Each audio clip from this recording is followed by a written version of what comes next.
بھائی درود شریف پڑھ لیجیے. اللہم صلی علی سیدنا محمد وعلی آل سیدنا محمد.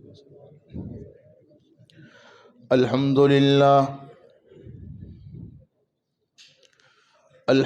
للہ وحدہ والصلاة والسلام علی من لا نبی بعدہ.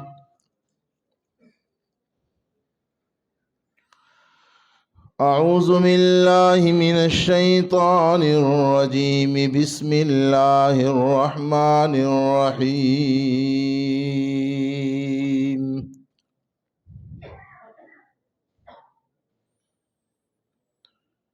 انما یعمر مساجد اللہ من آمن باللہ والیوم الآخر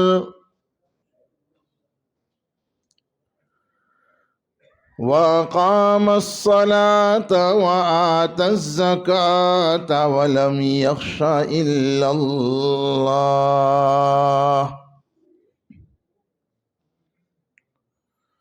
فَعَسَىٰ أُولَٰئِكَ أَن يَكُونُوا مِنَ الْمُهْتَدِينَ.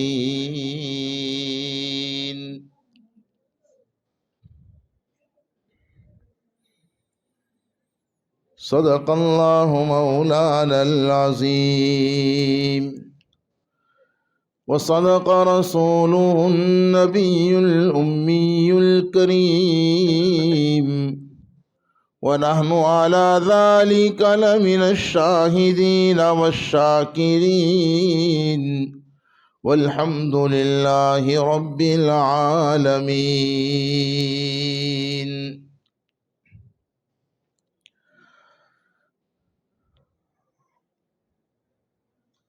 اللہ تبارک و تعالی نے دنیا میں آنے والے انسان کو زندگی اپنی بندگی کے لیے عطا فرمائی ہے. شاید دنیا کا ایک بہت بڑا طبقہ ایسا ہے جنہیں زندگی کا مقصد معلوم ہی نہیں. کھانا پینا اور موت آئے تو مر جانا، یعنی آپ کو تعجب ہوگا مسلمانوں کے علاوہ شاید یہی کہنا درست ہوگا، اور سچی بات تو یہ ہے کہ بدقسمتی سے اب مسلمانوں کا بھی ایک بڑا طبقہ مقصد زندگی سے غافل ہے.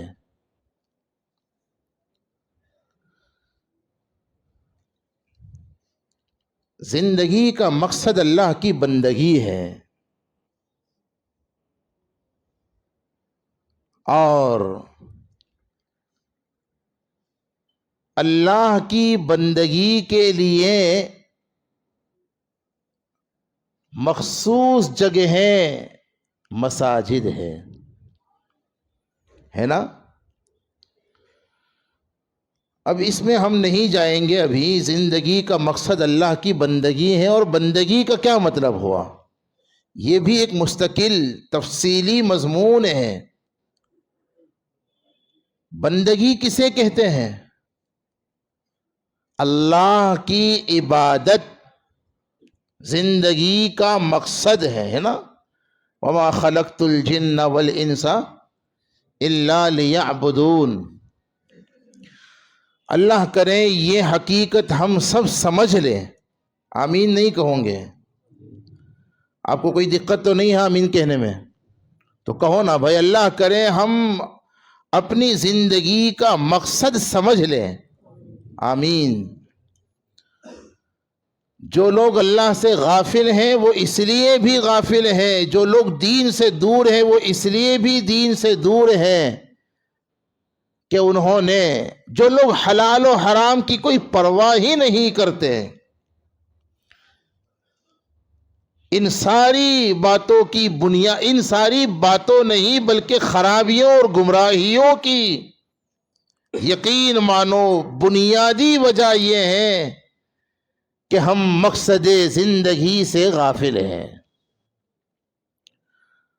بھائی ہمارا زندگی کا مقصد کیا ہے؟ ذرا بولو، اللہ کی عبادت، بندگی۔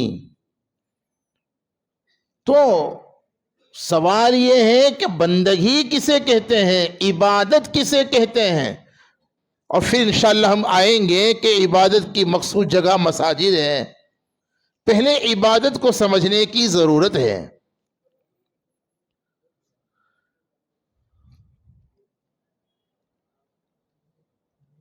عبادت صرف نماز پڑھنے کا نام نہیں ہے۔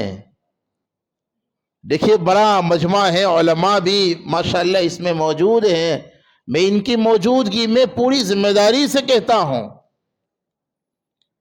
نماز عبادت کی ایک شکل ہے۔ عبادت کی حقیقت کو بہت آسان لفظوں میں اگر ہم سمجھنا چاہیں تو یقین مانو اتنا کہہ دینا کافی ہے، اللہ کے حکم کو پیارے نبی کے طریقے کے مطابق پورا کرنے کا نام، ذرا سب بولو نا بھائی، اللہ کے حکم کو پیارے نبی کے طریقے کے مطابق پورا کرنے کا نام عبادت ہے۔ اگر مسجد میں اللہ کا حکم نبی کے طریقے کے مطابق پورا کیا جاتا ہے تو پھر مسجد میں یہ عمل عبادت ہے، اور پارلیمنٹ میں اگر اللہ کے حکم کو نبی کے طریقے کے مطابق پورا کر کے سیاست کی جاتی ہے تو وہ سیاست بھی عبادت ہے۔ ساری دنیا میں سب سے بہترین مقام کون سا ہے؟ مساجد۔ انشاءاللہ ابھی میں آؤں گا۔ اور ناپسندیدہ مقام کون سا ہے؟ بازار۔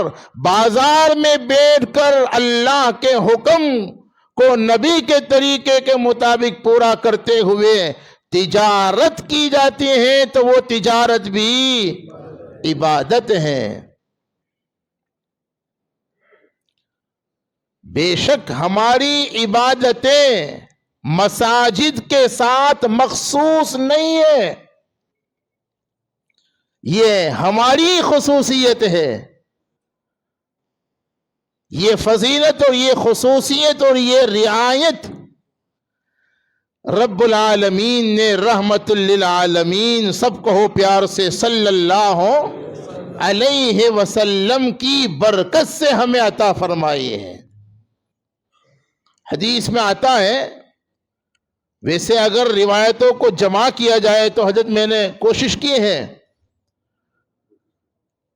ہمارے ایک مضمون میں مولانا حضور کی خصوصیات کیا ہے، کتنی ہیں، اس کا احاطہ تو بہت مشکل ہے، لیکن جو مشہور روایتیں ہیں، کہیں میں 5، کہیں میں 6، اور دوسری روایتوں میں اس سے زیادہ کا تذکرہ ہے۔ کیا مطلب؟ آقائے مکی محمد عربی سبز گنبد کے مکی جناب محمد الرسول اللہ صلی اللہ علیہ وسلم فرماتے ہیں، اللہ نے دوسرے انبیاء اور رسل کے مقابلے میں مجھے جن خصوصیتوں سے نوازا ہے ان میں ایک یہ بھی ہے، میں تفصیلات میں نہیں جاتا، میں نے کہا نا بہت ساری خصوصیات ہیں، وہ ایک مستقل تفصیلی اور بہت بہترین مضمون ہے۔ اپنے اندر شوق پیدا کیجئے کتاب و سنت کو پڑھنے سمجھنے کا، اور حضرات علماء کے وہ بیانات جو کتاب و سنت کی روشنی میں ہوتے ہیں انہیں سننے کا شوق پیدا کرو۔ ہمارے آقا کو جن خصوصیات سے اللہ نے نوازا، بخاری وغیرہ کی روایت میں ان میں ایک خصوصیت وَجُعِلَتْ لِيَ الْأَرْضُ مَسْجِدًا وَطَهُورًا او کما قال علیہ الصلاۃ والسلام، اللہ نے میرے لیے اور حضور کی برکت سے ساری امت مسلمہ کے لیے روئے زمین کو مسجد بنا دیا۔ کیا مطلب ہوا؟ روئے زمین پر جہاں بھی چاہے ناپاک جگہوں کو چھوڑ کر، اور میں اور زیادہ مسائل میں نہیں جاتا، قبر بھی اگر سامنے ہو تو نماز کی اجازت نہیں ہے، ذرا سا اشارہ کر دیا میں نے، ورنہ آپ پارک میں چاہے تو نماز بولو پڑھ سکتے کہ نہیں پڑھ سکتے؟ بولو پڑھیں گے انشاءاللہ؟ کون پڑھے گا؟ ارے سب بولو نا بھائی، ہم ہندوستانی ہیں، یہاں کی مٹی سے ہم پیدا ہوئے ہیں، اور اسی کی مٹی میں ہمارے باپ دادا دفن ہوئے ہیں، اور اسی کی مٹی پر روزانہ 5 مرتبہ ہم سجدہ کر کے اس مٹی کو چوم کر کے اپنے پکے اور سچے ہندوستانی ہونے کا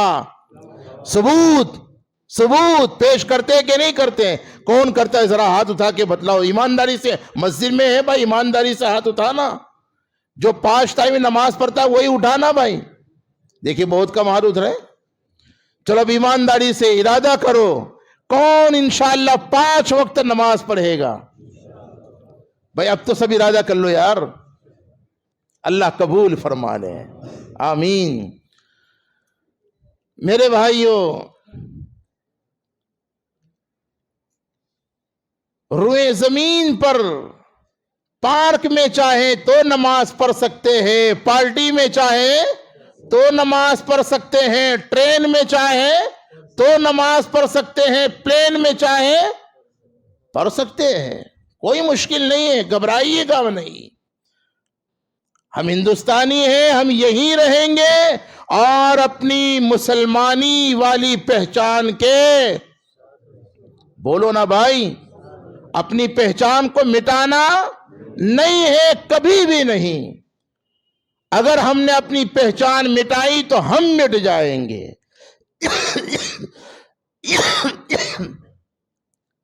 سچ کہا تھا علامہ اقبال نے،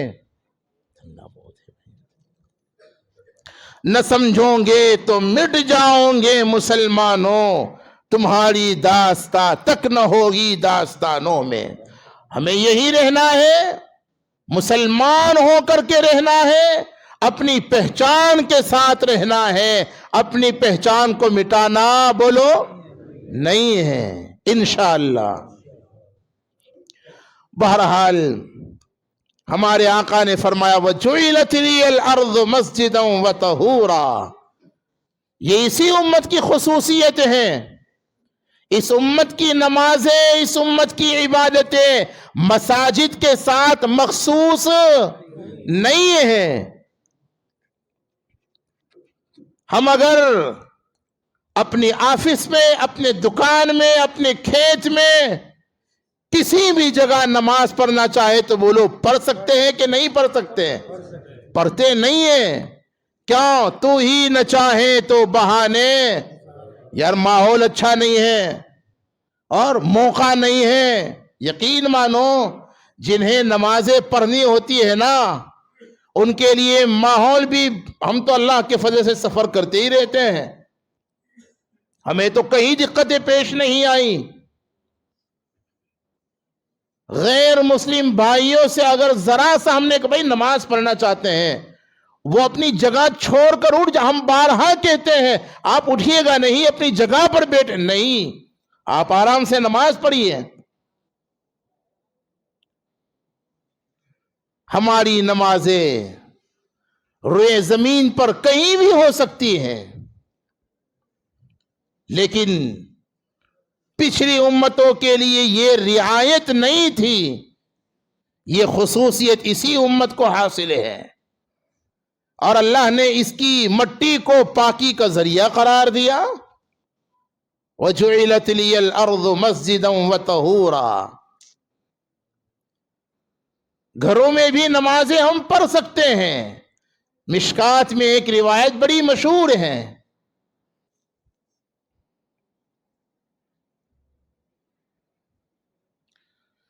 سرکار دو عالم صلی اللہ علیہ وسلم نے ارشاد فرمایا، اے لوگوں، کچھ نمازیں اپنے گھروں میں بھی ادا کر لیا کرو، اجعلوا